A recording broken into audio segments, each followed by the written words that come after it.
It might be a habit that wasn't going to hurt anyone, but it got out of control. It might be a friendship that slowly turned into an affair. It might have been that good kid. He's such a good kid, but now he's on a path to destruction. And we see circumstances like that in our own lives and the lives of people we love and know, and we say things like, what were they thinking, right? You look back at your own mistakes and moments in your life where things fell apart and you say, oh, what was I thinking?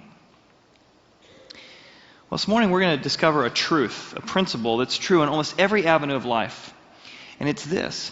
It's that intentions don't determine destinations. Nobody wakes up and says, I intend to destroy my marriage. I intend to let my marriage begin to crumble. I intend to let this habit get out of control in my life. I intend to allow the pressure and stress of overspending affect my relationships. Nobody intends to end at that destination. But here's the truth. Our attention, not our intention, determines our destination. In her book Triangles, Dr. Lonnie Staheli tells a story of how men and women end up in affairs. She says that 60 to 80% of upper middle class families will experience the consequences of an extramarital affair. Think about that. She tells the story of Jeff. Jeff was religious. He went to church. He called himself a Lutheran. He and his wife, they were happily married, but he found himself befriending a young woman, and he found himself beginning to lie about it and living a double life.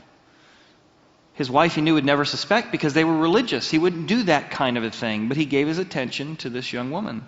He would tell his wife that they were going out hunting with he and his buddy. Instead, he would kennel the dogs and take his girlfriend to the Bahamas. And you can imagine the destination of that path. Dr. Stellini says that women are just as likely to have affairs, just often for different reasons. Tells the story of Jane. She's 34. She's been married about 10 years. She's a little bored in life. She feels trapped by all the kids and all the expectations and all the trafficking around and taxi driving that's done. She starts a new job. She's a little unchallenged by the job. She's a little bored by the job, and she's a little lonely in her marriage. Until Jeff shows up, and Jeff is working with her, and Jeff and her were working on a project, and they didn't intend for it to be anything more than work. And Jeff said, why don't we go to lunch sometime and just talk through the details of this? Although, he said, people might talk, me being seen with such a pretty girl and all. Well, she couldn't think of the last time anybody called her pretty. And that lunch led to some laughter, which led to the next few months. Nothing is intended. Nobody's going to get hurt. We don't intend this to go anywhere. But they gave their attention to this new pattern. They gave their attention to disclosing to one another. And one day she said, why don't you head over to my house this afternoon? I've got some leftover chili I need to finish out. And that's where the physical affair began. And did you know after the fantasy of temptation comes crashing down, Cosmopolitan magazine, not a theological magazine, Cosmopolitan magazine says that 80% of those who've had an affair and all the wreckage that gets unleashed in their life, 80% would go back to their former spouse. 80%. Why all that pain? Why all that devastation? Why all that temptation? It's because of this. We think our intentions determine our destinations, and they don't. Our attention, not our intention, determines our destination. I'll give you a few examples. If you constantly give attention to the cute intern to just see how she's doing, I can tell you what your destination is going to be.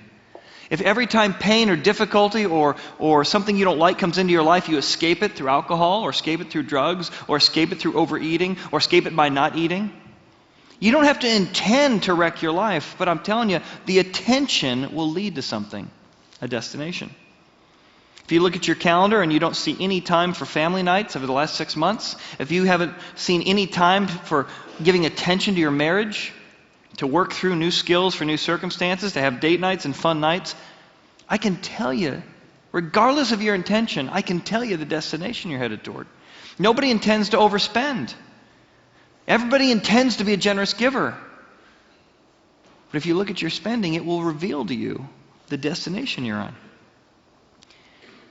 We work as a team here at Horizon, and many of us will meet with families right before a funeral, and we'll hear this over and over again. I always intended to say I was sorry to my dad. I always intended to tell my mom I forgave her for what happened 5 years ago. I thought we had more time. But those intentions did not determine the destination. And nowhere do we see that more true than the 3 stories we're going to look at today. 3 accounts of 3 monarchs, 3 kings. If you have your pen with you and your tic-tac-toe board, you can draw with me. We're going to start in the top left as we look at the book of 1 Samuel. The book of 1 Samuel tells us about a ruler, and his name was Saul. Saul is the first ruler, so we're going to draw a ruler. He's the first ruler or monarch of Israel. And he had great intentions. God was doing miraculous things through his life, his leadership. He brought people together in a way that had never been done before. And he has intentions of a great faith. He has intentions of a great future. He has intentions of a great family. But he will become a rule breaker. And as a rule breaker, there will be 2 specific moments in his life that he gives his attention to something that's different from his intention. God will tell him, I want you to wait. Wait for me and wait for Samuel the priest or the prophet to come and to do the sacrifice before you go into battle. And yet he'll feel the pressure from his generals, the pressure from his circumstances, the pressure from the opposing army to compromise his principles. And he's got a moment. He doesn't intend to move away from God, but he gives his attention to his compromise and to his circumstances. And he decides not to listen to God. Saul shows up after the battle, and Samuel says, what did you do? You didn't obey God here. You broke his command. He goes, oh, yeah, no, it's your fault. You should have been here in time. If you had arrived on time, I wouldn't have had to do this. And he doesn't take responsibility. He doesn't give attention to his part and ask God for forgiveness. He blames Samuel. He blames his circumstances. So Samuel gives him a second test.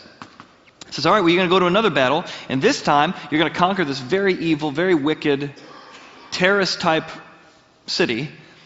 And on your way out, don't take any of the cattle and don't take any of the sheep, because that is money that was used for human trafficking, for exploiting the poor, for destroying people. You're going to be tempted to take the money because it's going to look like free money.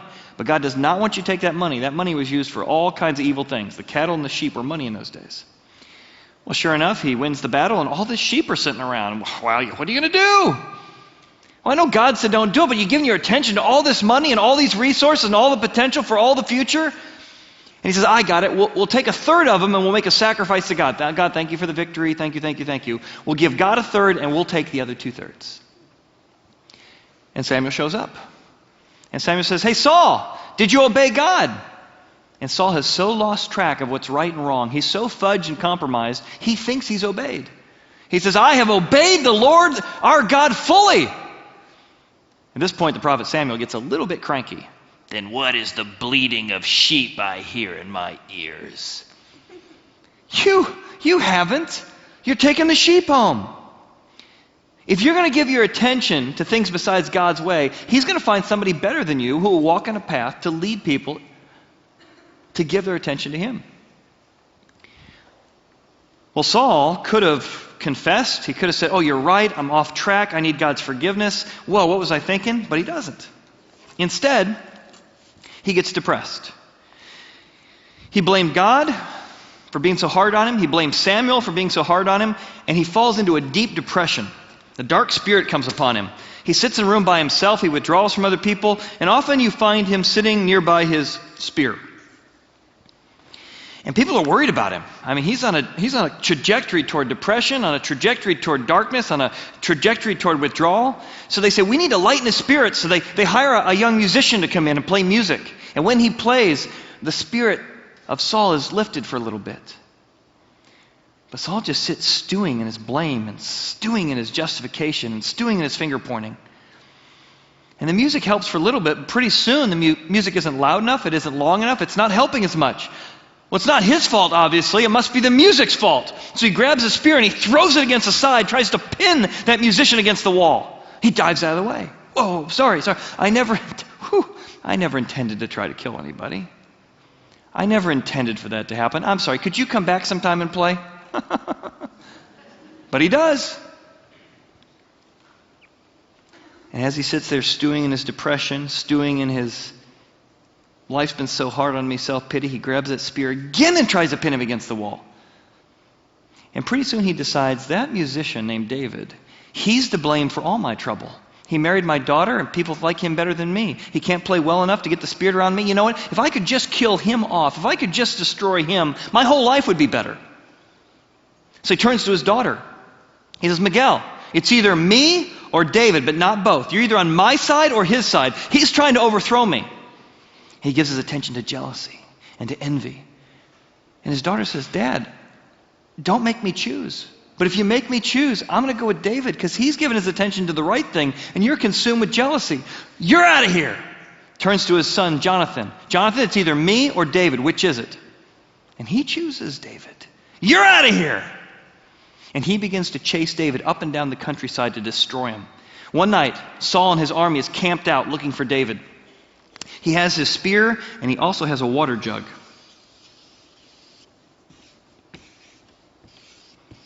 And that night, David and his men tiptoe out into Saul's camp. And they grab his spear and they grab his water jug and they tiptoe their way out, not being caught. The next morning, they call out, Saul, wake up! It's David! That's him! Let's get him! And David says, Saul, I have your spear and I have your water jug. I'm not out to kill you. I'm not out to destroy you. Stop giving your attention to me. I love you. I am for you. And Saul, so sorry. I never intended. How did I get here? How did I do this? Thank you for your grace. Thank you for your forgiveness. Thank you for the reset. And he intended to stop being jealous. He intended to get the family back together. He intended to change his patterns. But he began to give his attention to his jealousy and envy. And it came right back, and he kept chasing David. For the next few years, he will chase David around and about, and David will hide out.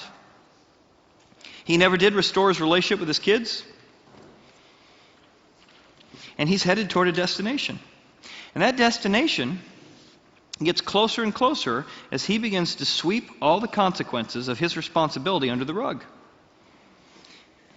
The final scene of his life, we find him wanting to hear from God.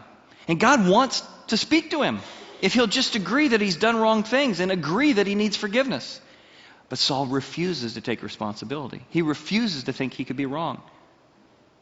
So we find him hanging out at the Witch of Endor, which sounds like something from Star Wars.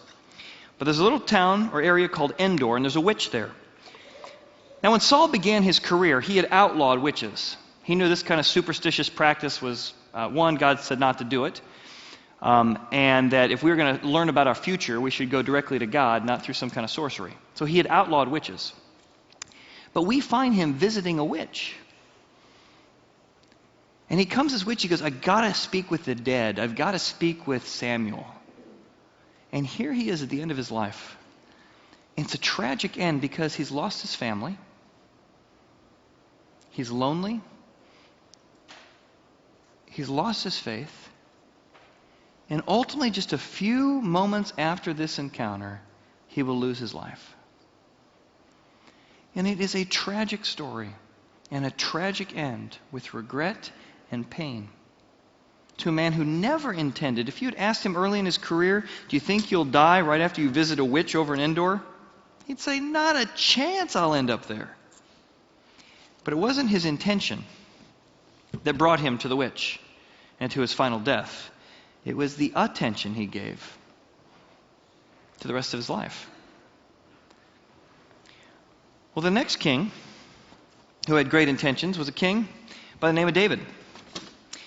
He begins his life as a shepherd boy. In fact, he's known most famously as a shepherd boy because he learned how to use a sling. He learned how to use it out in his father's fields. He learned how to destroy bears and lions that would come against his father's flock. And he has great hopes of one day being used by God to do great things. He's a songwriter, he's a leader, he's a warrior. And he goes one day to the battlefront. And King Saul has already lost his moral integrity. He's already lost his courage. He's already living in fear. And all the soldiers are giving their focus to how big and how massive Goliath is. But David doesn't give his attention to the giant. David gives his attention to the God who's bigger than the giant. And he says, I'll take him down. And he does. He takes this sling and he knocks down this Goliath. It's a mighty victory for Israel. It's the first recorded incident of rock and roll in the Bible. One rock rolled the giant and he had to Goliath down forever. Badoom. This is the beginning of his rise. People start writing songs about him. Saul has slayed his thousands, but David his 10,000s. He marries the king's daughter. He becomes a warrior. And if you had asked him his intention is to have a great faith and a great family and a great future. And he does. In fact, we're in the book of 2 Samuel now. And if you pick up a Bible and read 2 Samuel, you can actually read the chapter headings for the first 10 chapters. It'll say things like, David anointed king of Judah. David reigns over all Israel. The conquest of Jerusalem. The ark brought to Jerusalem. The Philistines are defeated. God's covenant with David. David's thanksgiving to God. David's further conquest. David's administration. David's kindness to Mephibosheth. The Ammonites and the Syrians are defeated. It's just rising star, victory after victory. This guy's got a resume like nobody. Until we get to chapter 11. In chapter 11, we find that David is a little bored. His resume is full. He's done it all. He's accomplished it all. So at a time when kings go out to war, we find him, though he sent all the men out, wandering around bored the royal palace. And he looks out the royal palace and he sees a woman in a bathtub.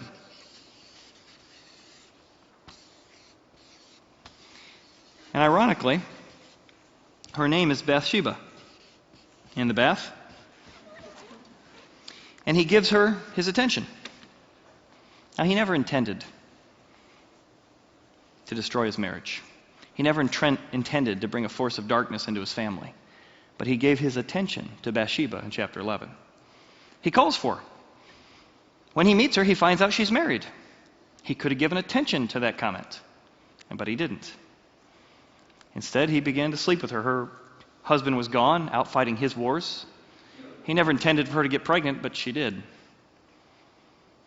He never intended to be the kind of person who lied and covered up and had a public scandal, but he didn't want people to know that the leader, the political leader and the spiritual leader of the nation had this kind of dark past and habit in his life. So he had to lie about it, and he had to cover it up, right? So he called Uriah in. He says, hey, Uriah, it's good to have you out there battling with me. It's great to have you in the kingdom.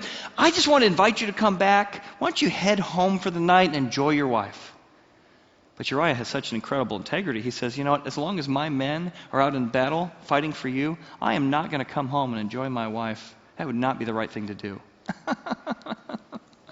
So he didn't necessarily intend for this to go as far as it did, but he got him drunk that night, hoping that would move him over to his house, but it didn't.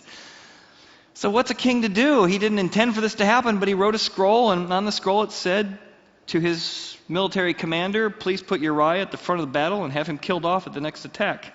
And he sealed it, and he handed it to Uriah, who took his own death warrant, not knowing what it was, and handed it to the king, and Uriah was killed. All because of this tragic moment. David becomes an adulterer, he becomes a liar, and he ultimately becomes a murderer. And what's amazing is that God says that he is still a man after his own heart. That guy!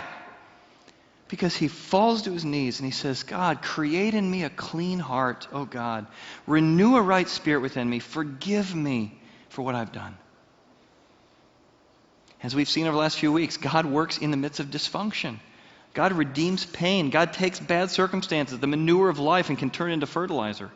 And so David has a chance to turn around. He has a chance to get things right. But just as he gave attention to bad things, he's unable to give his attention to good things. And for the next 10 plus chapters, his house will be impacted. Here's his house. He does end up marrying a few wives. He now has 3. And as he's looking at his family, he gets too busy to spend time with his kids, and he doesn't realize that from one wife, a son named Amnon is in lust with his daughter from another wife named Tamar. He just doesn't give it any attention. Amnon pretends he's sick one day, and he asks Dad to send Tamar in to help nurse him back to health, and instead Tamar gets raped. And Dad's embarrassed. As a dad, as a leader, his heart is broken. He knows as the judge of the land, it's his job to call Amnon to account. He knows his job as a father is to wrap his arms around his little girl and protect her and love her and help her move toward healing. But he doesn't. He doesn't. He doesn't give her any attention. And he doesn't give Amnon any attention of justice. Tamar's older brother, Absalom, waits for Dad to give attention. But he never does. And slowly the cracks begin to form that are going to break up his kingdom and his family. After 2 years of waiting, Absalom realizes Dad is never going to get involved. So Absalom kills off Amnon 2 years later for what he did to his little sister. And then Absalom runs. And he runs. And the Bible tells us that David longed to go to him. He longed to talk to him. He had all intentions of reaching out to him, but he never did. He never did. Finally, after many, many years, Absalom comes back. And he begins to lead a rebellion and a mutiny that will split the kingdom in half. So much pain and so much devastation. He will drive David out of the palace. David will find himself with his entourage hanging out in the wilderness with families. Absalom is chasing after him, and his hair is so long. One day, as he's coming to kill his own father, his hair will get tangled up in a tree, and his horse will continue, and Absalom will be swinging between heaven and earth. And David's general Joab will come and will kill him right there in the middle of the air. And when the news comes back to David, David will fall to his knees, and he will say, Absalom, Absalom, my son, my son. Absalom, Absalom, my son, my son. If only it had been me and not you. So much pain, so much regret, so much tragedy. A destination. A destination he never intended, a destination you and I would never intend. But a destination caused by what he gave and did not give his attention to.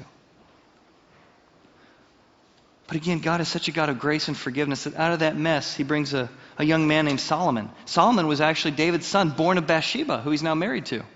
And God continues to work through whatever dysfunction you've been through, whatever heartache, whatever's been done to you or that you have done. God can use it, and God can heal it. And we see that with Solomon. God appears to Solomon as a young man and says, I've got a gift for you. I've got a gift for you. I will give you whatever you want. Oh. And as he gives him whatever he wants, something pretty amazing happens. Solomon grew up in that mess. He's had fame, he's had fortune, he's had popularity, he's been the royal family. He knows it's like to pretend you're really nice on the outside, but when you go home, you know your private life is a mess. Many of us know that feeling. Because in our culture here in Indian Hill and Marymount and Terrace Park and Anderson, appearance is sometimes more important than reality. And Solomon knew that. He said, I don't need money and fame. I've had all that. You know what I want? I want wisdom. I want wisdom, God. I want wisdom. I have intentions of having a better marriage than my father had. I have intentions of having a better family than my father had, and a better future and a better faith than my father had. My dad, he gave me plans to rebuild the temple and rebuild a temple that's going to be unlike any other temple where people can find forgiveness. That's what I want. I want God's wisdom. And God is so impressed by this request, he says, I will give you fame, I will give you love, and I will give you money as well, because you asked for wisdom. And Solomon is a rising star. His wisdom becomes so famous. He once has two women who are fighting over which baby belongs to them. And in his wisdom, he threatens to cut the baby in half, knowing that the real mother would say, no, let the other have it. His wisdom becomes so legendary that people come from all over the world to discover his wisdom. The Queen of Sheba and others. The kingdom will grow to such a point that silver will be as common as rocks. It's so rich. He'll write 3 books. And in these 3 books, his intention of leading the people back to God will be shown. These 3 books, the first one is the book of Proverbs, which he writes most of. The book of Proverbs It's about his wisdom. It's about God's wisdom, about what you give your attention to. How to put God's first. How to make his ways first. How to not give your attention to gossip or to the adulterous woman. How to do business and leadership God's way. How to produce. How to profit. How to save and how to give. How to give a percentage of your income to God first to set your heart right. All these principles of wisdom that he got from God, he laid down for all of us to read today in the book of Proverbs. And then he lays out in the second book, the Song of Solomon, what it is to have a great marriage. He's married to one woman. And they talk about in the early days of your dating life or your betrothal time to save physical expression of sexuality for the context of marriage. Not because God is prudish, but because sex is so important. Because it's so pure and so sacred. It's like a fire. And it must be put in the fireplace of marriage. And then he gives us a bird's eye view of his wedding night. Woo! And you get to see the love and passion this young man and this young woman have for one another. You see later on in their marriage how they begin to fight in the bedroom over different appetites and who wants when and how often, and how they work through that with grace.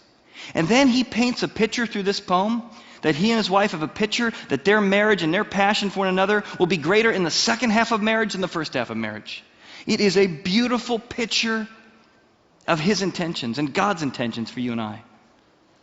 But then he writes book number 3, the book of Ecclesiastes. It comes years later, probably when he faces a midlife crisis. And we find he's given his attention to something else. He's slowly moved away from his own wisdom. He's slowly moved away from God's wisdom. He finds his security not in God, but in his building projects. He's done it all, but he feels empty. He'll say it's all meaningless. He finds himself getting another wife, and then maybe a girlfriend.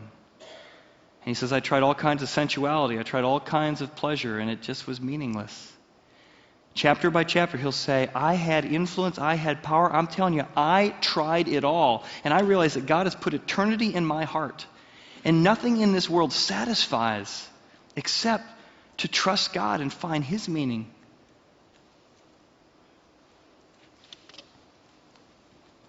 And yet all these intentions don't get played out because he gives his attention to something else. He had no desire to be the man who destroyed Dad's company. He had no desire to be the man known for splitting Dad's kingdom in half. But he will split Dad's kingdom in half. God said, if you keep on this path, the destination is destruction. Stop, turn around, come back to me for forgiveness, come back to me for leadership. His heart gets divided. He does not love the Lord his God with all his heart, soul, and mind. Instead, he begins to give himself to foreign wives and to foreign treaties. See, in those days, if you wanted to have security for your nation, you would marry the neighboring emperor or the neighboring pharaoh's daughter. That way, they wouldn't come kill you because you're married to their daughter. So even though he knew God had said one man and one woman makes a marriage, he took on another wife. After all, it's for the good of the people. I'm protecting our nation. I'm helping other people. Well, by the end of his life, he has 700 wives.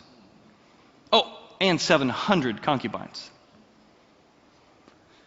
And sure enough, the kingdom gets split in half, and each one of those foreign wives that were made because of these treaties come on the scene, and they come with other religions, and they come with other philosophies, and they begin to weaken his heart toward his God.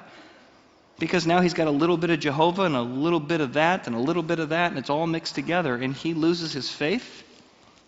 He loses his dream of his family, and he loses the future because he will be known as the guy who split Dad's kingdom in half because of his decisions. 3 tragic destinations. 1 Samuel, 2 Samuel, and 1 Kings. And yet all of them would say the same thing. I never intended to end up there. So what's the key takeaway for you and I? We need to give attention to what we're giving attention to. And we need to stop lying to ourselves in saying that our intentions determine our destination. Right? And I don't know any better way to speak truth to myself than to look at my calendar and my checkbook. You want to know what you're giving attention to? Look at your calendar and look at your checkbook and ask yourself some questions. In the last 90 days, is there any instance where I'm having a date night with my spouse? In the last 90 days. In the last 90 days, do I have a family night? In the last 90 days, have I had any meaningful conversation with my son or my daughter? Have I made attempts toward it? In the last 90 days, if I look at my checkbook, that shows my priorities. I may not intend to go in debt, but this is what I'm giving my attention to. I may intend to be a generous giver, and I say, if I got $1 million, then I'd be generous. No, you wouldn't. No, I wouldn't. We give our attention now to what we want to be. If you're not giving a percentage of your income away, you're never going to be a generous giver. You got to give attention to that. The last 90 days, look at your calendar. Is there any time in the last 90 days that you're devoting to friendship?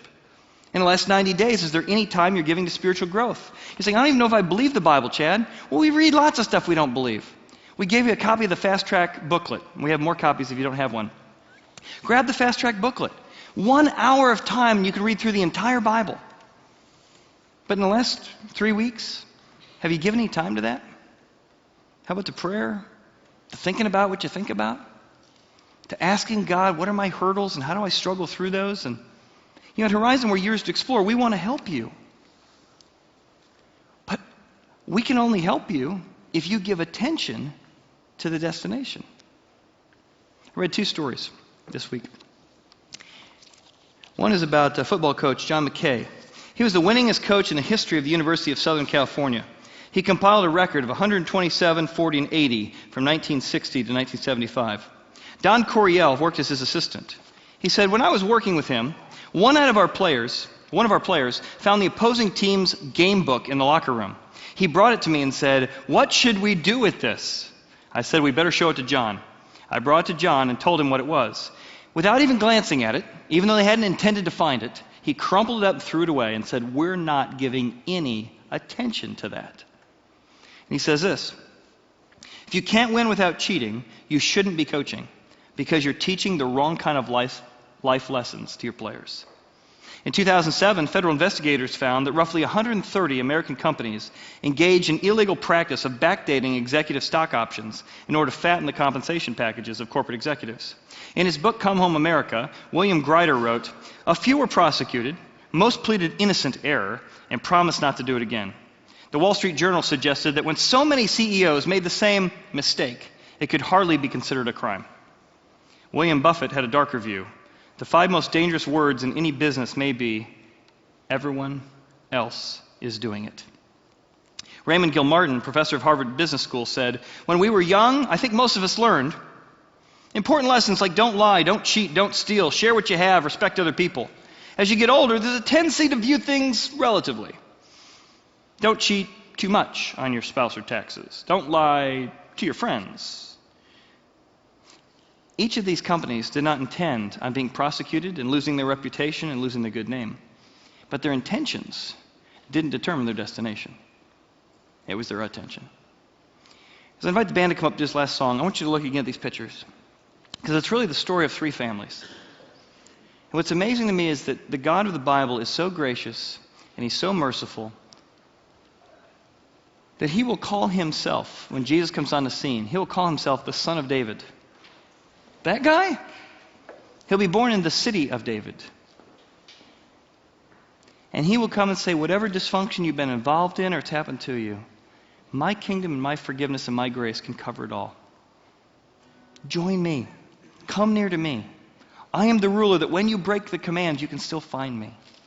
I can restore the family. I can restore for the years the locusts have eaten. This next song tells a story about 2 families. 2 families on 2 paths to 2 destinations. As you watch the video and as you listen to this song, ask yourself, if I keep doing what I'm currently doing, where will I end up? Not my intentions, but my attention will determine my destination.